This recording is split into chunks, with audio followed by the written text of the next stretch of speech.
So how do we just go total time? You think 40 minutes?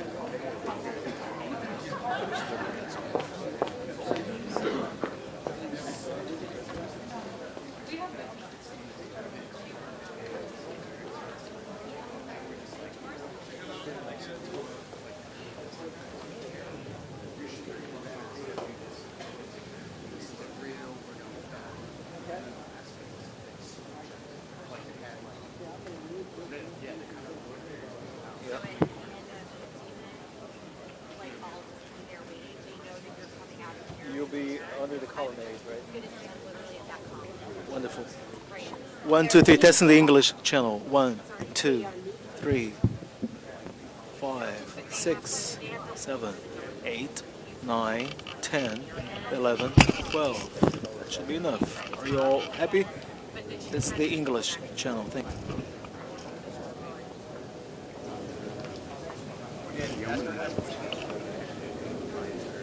Yeah. Like you said. Well, I pulled out the weakest link here just in case that gone down. I know whatever you Not know. Do you have any idea how long we got to get this out there? We had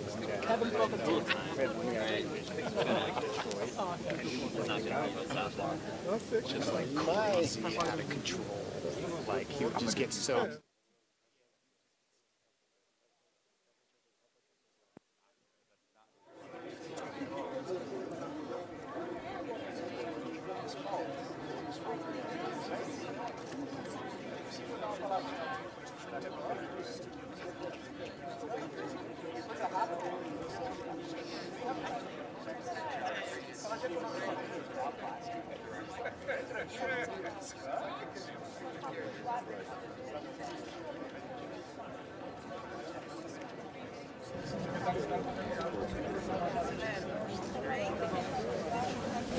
And you have like this tense up there.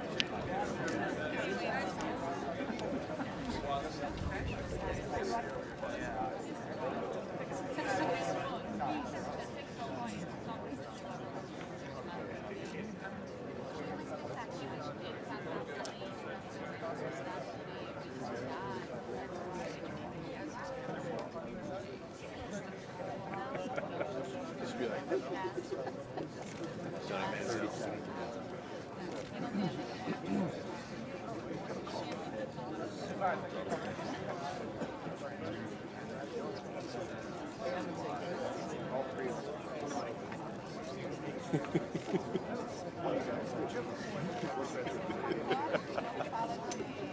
So it's like if it's 45 minutes, grab the microphone and be like, wait.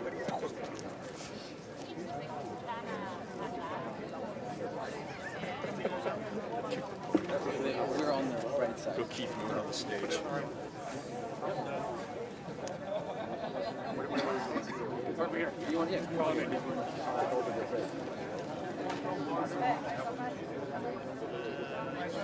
If you need to tell me, no. Yeah, where is There's a problem? There's a problem?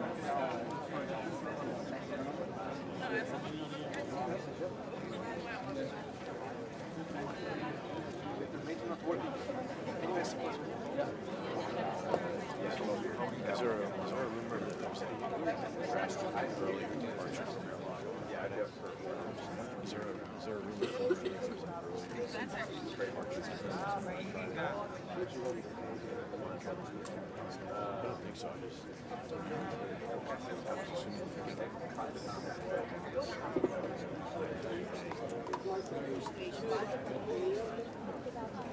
This 1, 2, 3, 4. This is the English channel. This is the 3, 2, 1.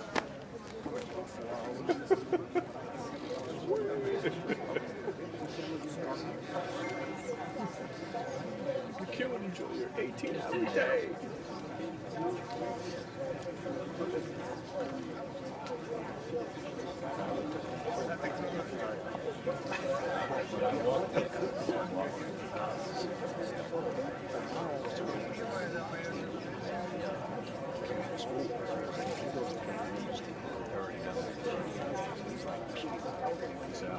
No. Dude, go leave at 6 a.m. Leave Thursday night.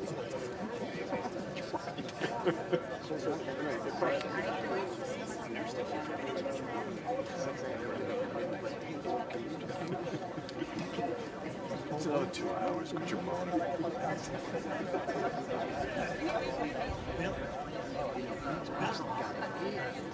I can't believe it.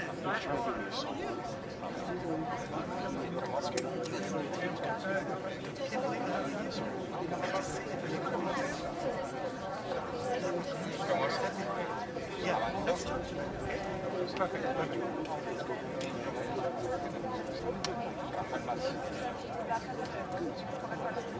Right. You know,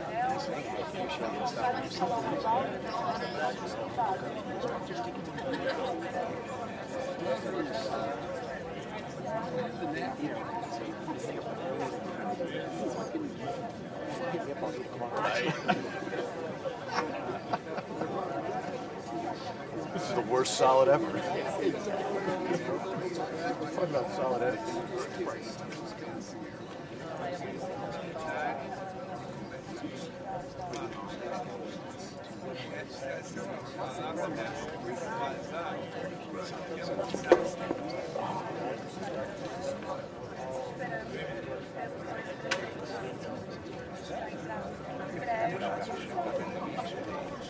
It's one of those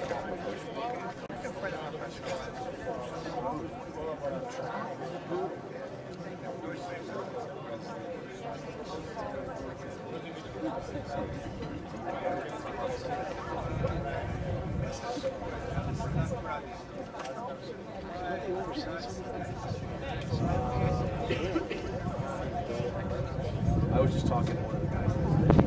They just got hit. 12 trips. They're all domestic. A couple of them. 5-day vacation.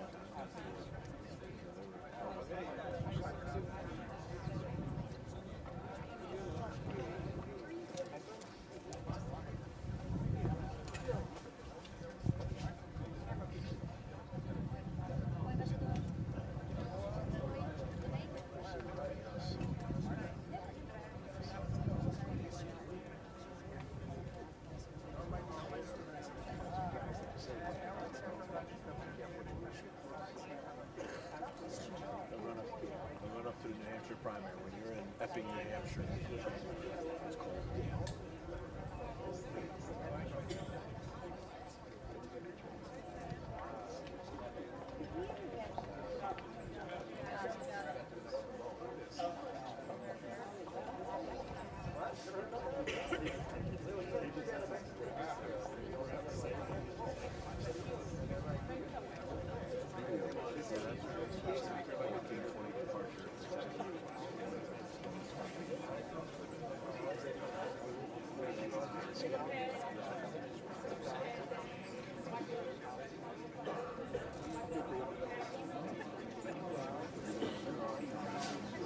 Already might be cashing in. That's true. They're just reading the schedule. Yeah, that's all. You're right. Yeah, that's all. So I'm going to take my place. All right.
Ladies and gentlemen, the President of the United States, accompanied by the President of the Federative Republic of Brazil.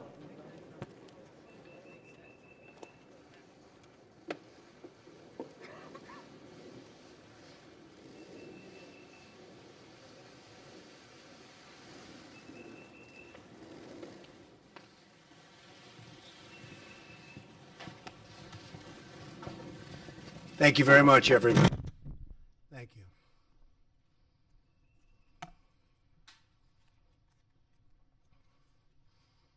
Today I'm very thrilled to welcome President Bolsonaro of Brazil for his first visit to the White House. President Bolsonaro, I want to congratulate you again on your tremendous election victory. Last October, it was an incredible feat and really a truly incredible challenge, and the end result was something the whole world was talking about. I also know that we're going to have a fantastic working relationship.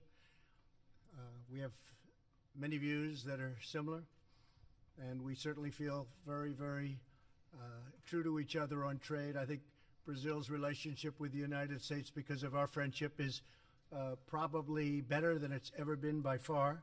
I also want to congratulate you on your recovery from a truly horrible ordeal. It was an incredible recovery, and the people of your country know it. Great bravery. You've shown tremendous bravery. For 2 centuries, the American and Brazilian people have been united by shared values, including an enduring love of faith and family and country. The United States was the first nation to recognize Brazil's independence in 1822. And in the Second World War, Brazil was the only South American country to contribute troops to the Allied war effort. Today, the United States and Brazil are the 2 largest democracies and economies in the Western Hemisphere. We're in close agreement on the incredible opportunities and continuing challenges facing our region, and we have a truly historic chance to forge even stronger ties between our 2 great nations. This afternoon, the President and I discussed many of our mutual priorities, including Venezuela. Brazil has been an extraordinary leader in supporting the Venezuelan people's efforts to reclaim their liberty and their democracy. Brazil has helped so much. Along with the United States, Brazil was one of the first nations to recognize Venezuela's legitimate interim president, Juan Guaido. I also want to express our profound gratitude to President Bolsonaro and all the Brazilian people for their efforts to provide humanitarian aid. We also thank you for allowing the United States to station extensive assistance and massive aid on the Brazilian border. The Brazilian people have been incredible. Together we could and and have been really very happy to feed thousands and thousands of starving Venezuelans. The Venezuelan people have appreciated it, and if the Maduro forces would step aside, it could be a truly great and successful humanitarian project. We call on members of the Venezuelan military to end their support for Maduro, who is really nothing more than a Cuban puppet, and finally set their people free. The United States and Brazil are also united in support of the long-suffering people of Cuba and Nicaragua.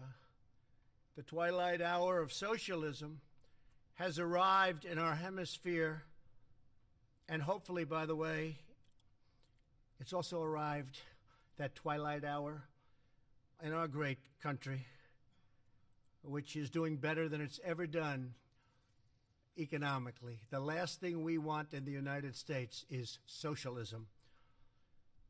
So, President Bolsonaro, I will tell you that we'll be consulting and talking a lot. We'll be working on all of our both problems and assets, and we're making tremendous strides. We had a great meeting today.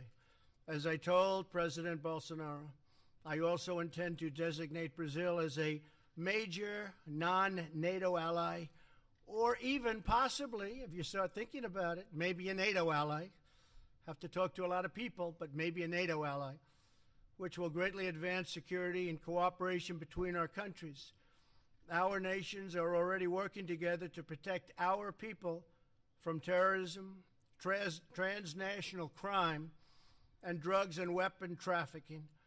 Also human trafficking, which has really become something that's come to the forefront of crime. Horrible, horrible situation. We look forward to an even deeper partnership and working together. In our meetings, we also discussed the strong economic ties between our nations, grounded in the principles of fairness and reciprocity, my favorite word, reciprocity.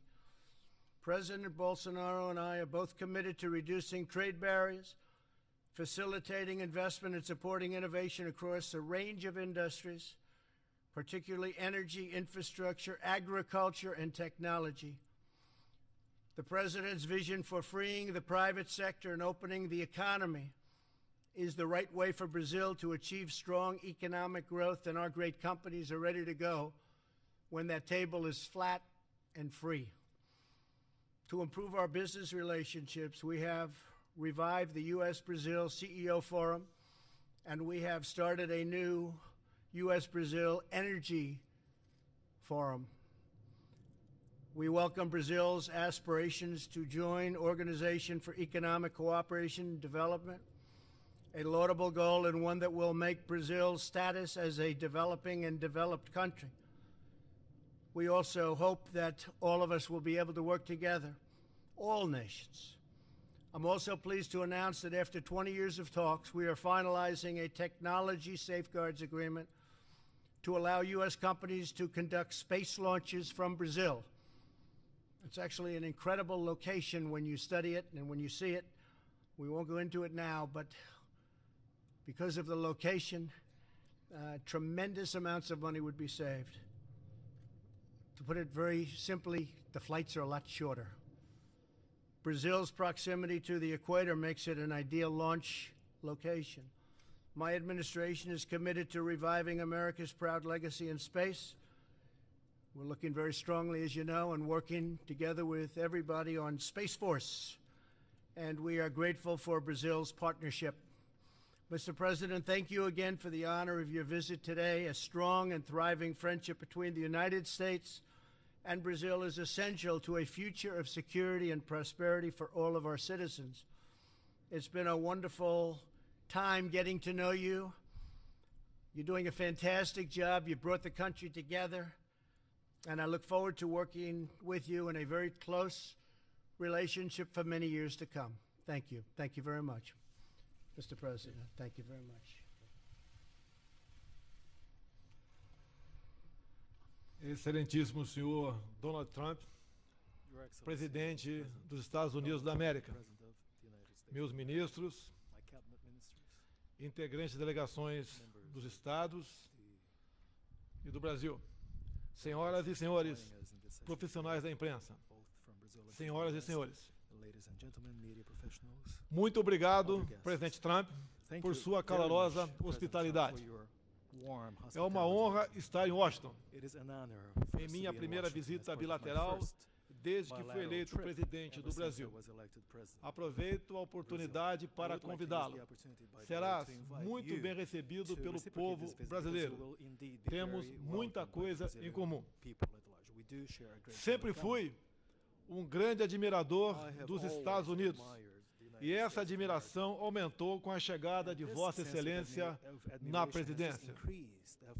Este nosso encontro retoma uma antiga tradição de parceria e, ao mesmo tempo, abre um capítulo inédito na relação entre o Brasil e os Estados Unidos.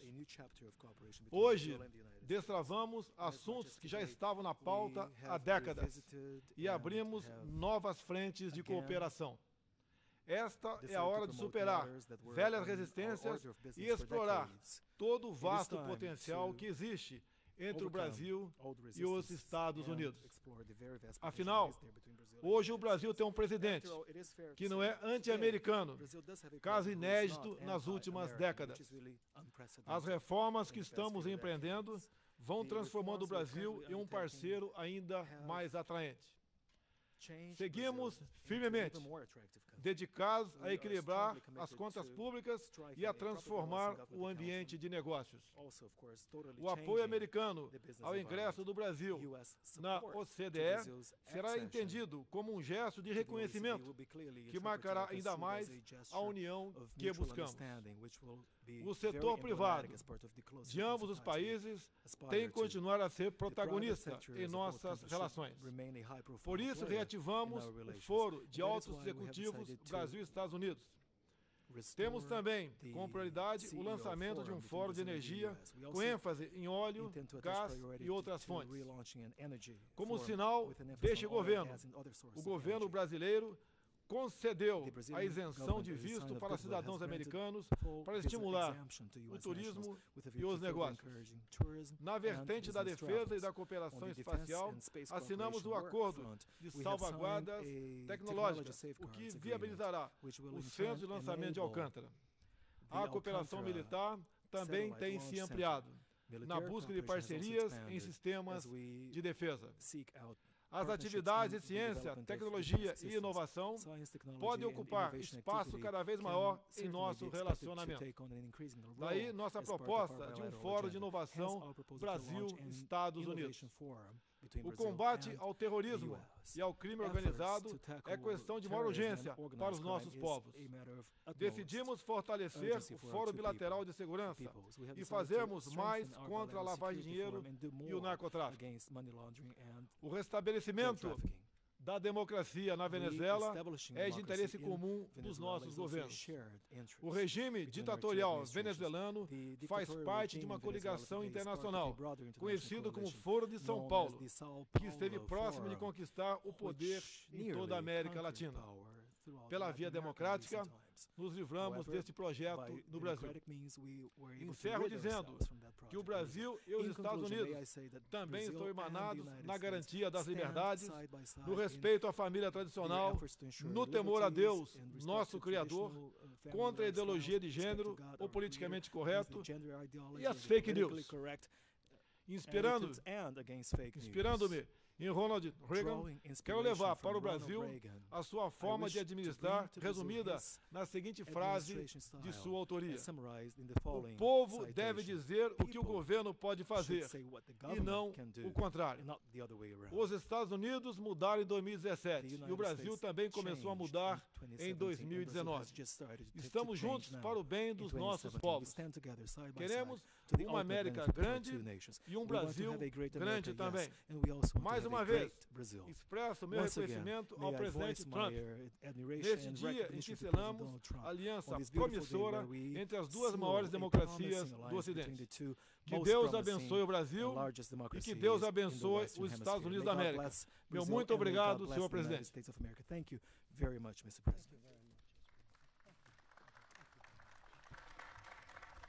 So we'll take a couple of questions. Roberta Rampton, please. Roberta. Reuters. Thank you. Thank you very much, Mr. President. On Venezuela, you did the tough sanctions and you sent the aid, but it seems like Maduro is no closer to leaving. And I'm wondering if you're getting worried about losing momentum, and how long are you being told that this is going to take? I'm not being told any specific time. They've been there a long time between him and his predecessor. At some point, I would imagine things will change. But we really haven't done the really tough sanctions yet. We can do the tough sanctions, and all options are open, so we may be doing that. But we haven't done the toughest of sanctions, as you know. We've done, I would say, right down the middle. But we can go a lot tougher if we need to do that. But it's a very sad thing. We're not looking for anything other than taking care of a lot of people that are starving and dying in the streets. What's happening there is a disgrace. This was one of the wealthiest countries in the world.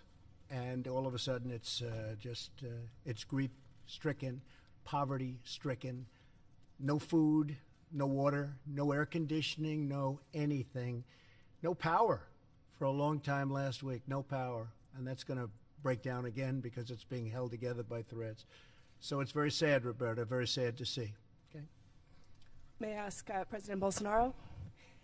President Bolsonaro, are you open to the idea of allowing a U.S. base or U.S. military personnel and military presence in Brazil to provide support on the border with Venezuela? And is that something that you talked about with President Trump today?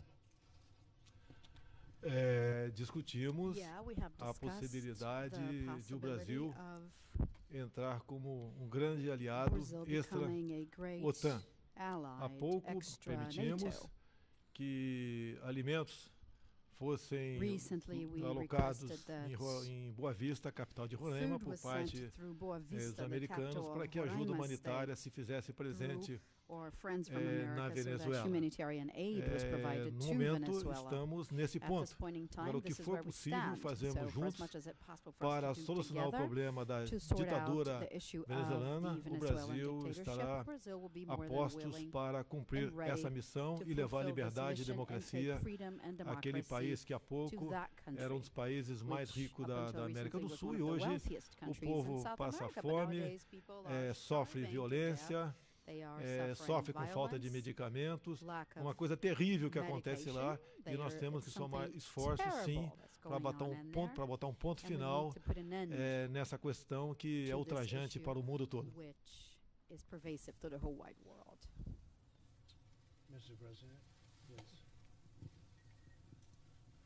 Boa tarde, presidente. Simone Iglesias, da Bloomberg.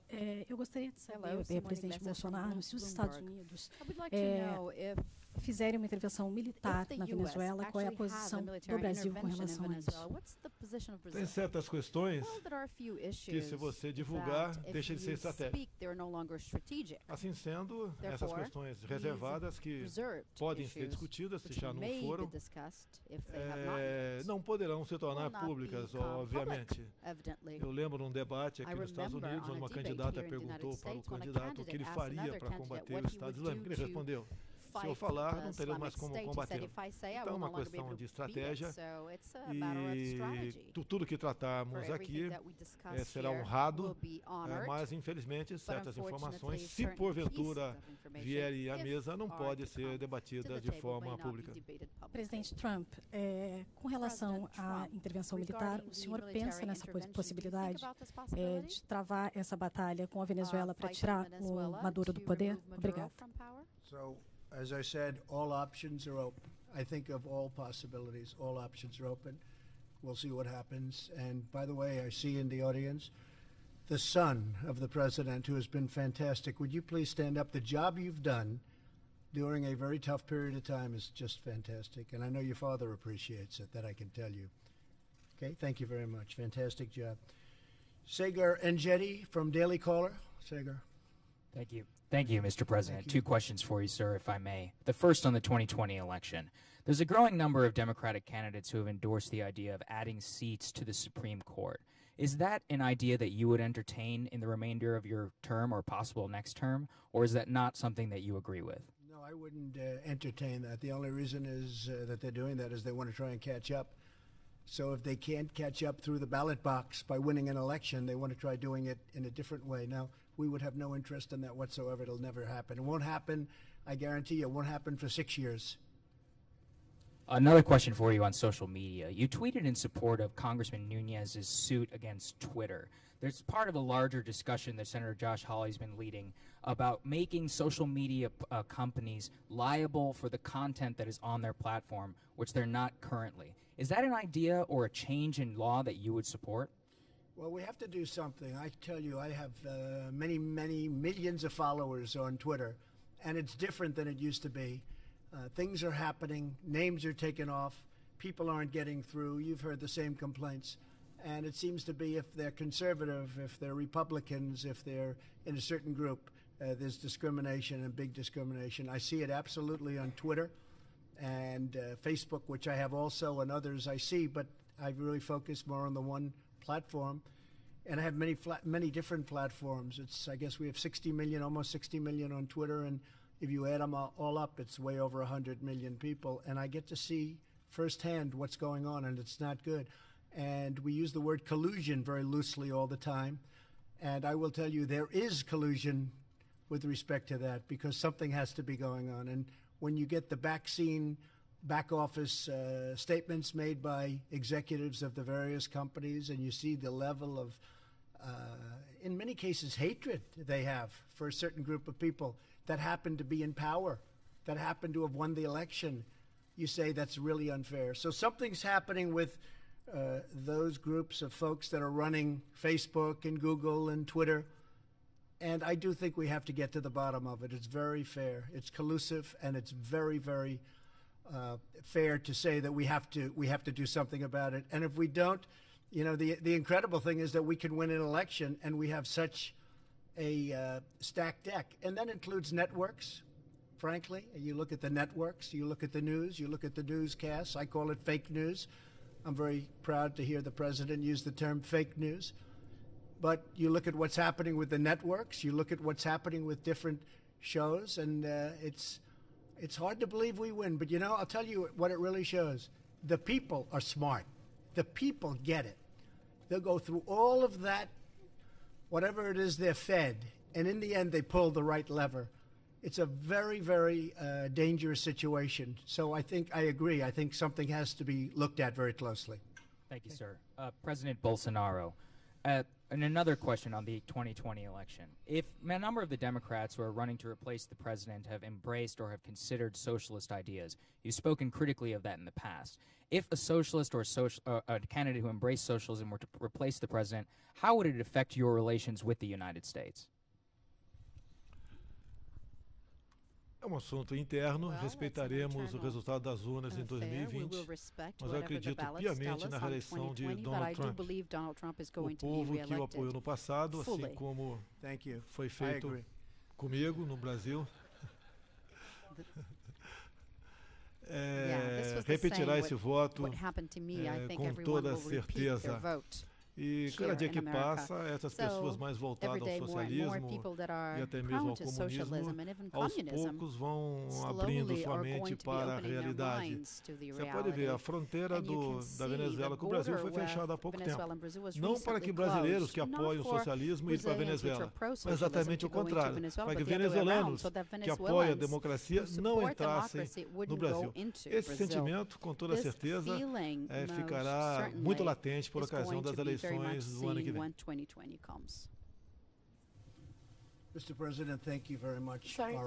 Go ahead. You want to go? You look like a very nice person. Go ahead. Watch. Here, this will be the killer of all time. Watch.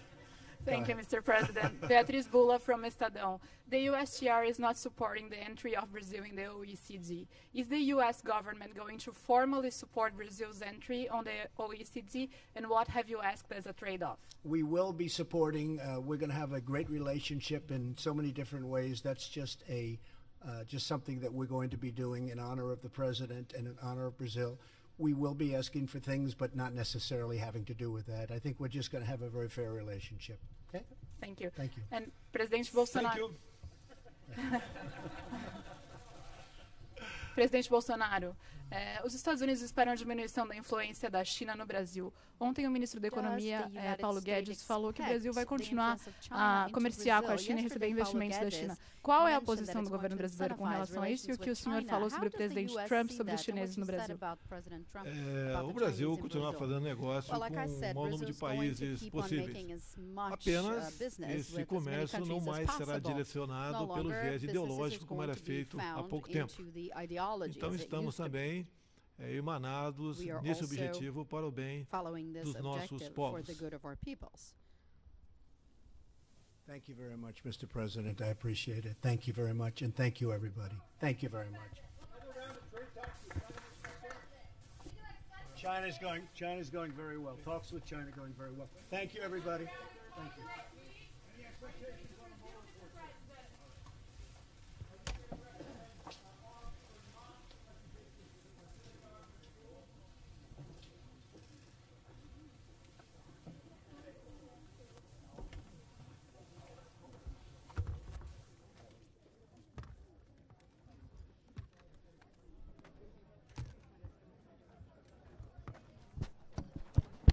Got it. I'm good. Yeah, go. Got it.